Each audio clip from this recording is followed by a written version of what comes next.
জেন সাথীও সকলোকে ৱেলকাম আছে আপোনাৰ চেনেল ডিফেন্স ষ্টাডি কৰ্ণাৰলৈ।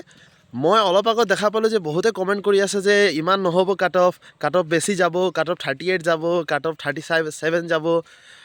গাইজ এটা কথা মই আপোনাক সকলোকে ক'ব বিচাৰোঁ যে কাট অফ ইমান নাযায় কেতিয়াও। হ'ব আপোনাৰ প্ৰথম এক্সাম এনেকৈ লাগে যে অলপ টান হ'ব পাৰে, ফিজিকেলটো টান হৈছে, পষ্টটো নাই, সেইকাৰণে অলপ কাট অফ বেছি যাব পাৰে, তেনেকৈ কেতিয়াও নহয়।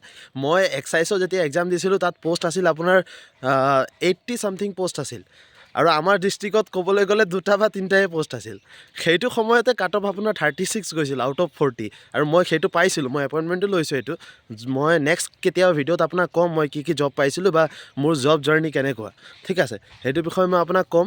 কিন্তু এতিয়া যোনটো ডাউট আছে চবৰে যে কাট অফটো 38 যাব পাৰে, 37 যাব পাৰে, 58, 54 যাব পাৰে, বহুত বেছি কাট অফ যাব, তেনেকৈ একো নহয়।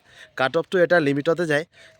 যিহেতু আপোনাৰ ফিজিকেল হৈ গৈছে, আপোনাৰ কাট অফটো মিনিমাম হ'লেও 32 যাব আপোনাৰ UBৰ কাৰণে, সেইটো মই আগতে কৈছোঁ। আৰু বাকী কোনোবা ডিষ্ট্ৰিক্ট থাকে আৰু সেইটো ডিষ্ট্ৰিক্টত অলপ বেছি যায়, কিন্তু তেনেকুৱা টেনশ্যন ল'বলগীয়া নাই।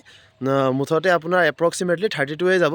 বাকী ABৰ কাৰণেতো মই আপোনাক কৈ থৈছোঁ 51.5ৰ ওপৰতে থাকিব, বাকী 53 ক্ৰছ নকৰে, সেইটো ভাবিব নালাগে। বাকী APRৰ কাৰণে 28ৰ পৰা 31, হায়েষ্ট গ'লে 1 বাঢ়ি যাব 32, সেইটো মনত ৰাখিব।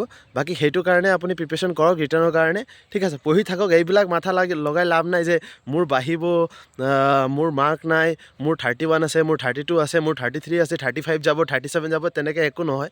কাৰণ চবে মানুহ, যোনে দৌৰিছে এইটোও মানুহ আৰু আপুনিও মানুহ, সেইকাৰণে ইমান বাঢ়ি নাথাকে আৰু কাট অফটো। সেইকাৰণে টেনশ্যন ল'বলগীয়া নাই, পঢ়ি থাকক, প্ৰেক্টিছ কৰি থাকক, যিমান পাৰে ৰিটাৰ্ণৰ কাৰণে প্ৰিপেৰেশ্যন কৰি থাকক। আৰু আপোনাৰ GKটো অলপ ষ্ট্ৰং কৰিব, ঠিক আছে, GK অলপ ষ্ট্ৰং কৰিব, কাৰণ সেইটোৱে ডিপেণ্ড কৰিব আপোনাৰ ৰিটাৰ্ণটো কেনেকুৱা হ'ব, ঠিক আছে।